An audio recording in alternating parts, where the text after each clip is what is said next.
রমজান উপলক্ষে কলেজ মাদ্রাসায় ছুটি শুরু। প্রাথমিক ও মাধ্যমিক বিদ্যালয় খোলা।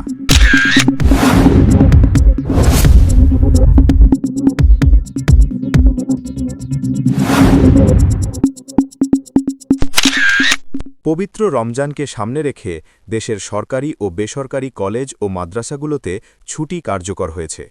নির্ধারিত ছুটির সূচি অনুযায়ী এসব শিক্ষা প্রতিষ্ঠানে কয়েক সপ্তাহ শ্রেণী কার্যক্রম বন্ধ থাকবে। ছুটি শেষে নির্দিষ্ট তারিখ থেকে আবার নিয়মিত পাঠদান শুরু হবে বলে সংশ্লিষ্ট সূত্রে জানা গেছে। অন্যদিকে প্রাথমিক ও মাধ্যমিক স্তরের বিদ্যালয়গুলো আপাতত খোলা থাকছে। এ বিষয়ে চূড়ান্ত সিদ্ধান্তের জন্য উচ্চ আদালতের নির্দেশনার অপেক্ষা করা হচ্ছে বলে শিক্ষা সংশ্লিষ্টরা জানিয়েছেন।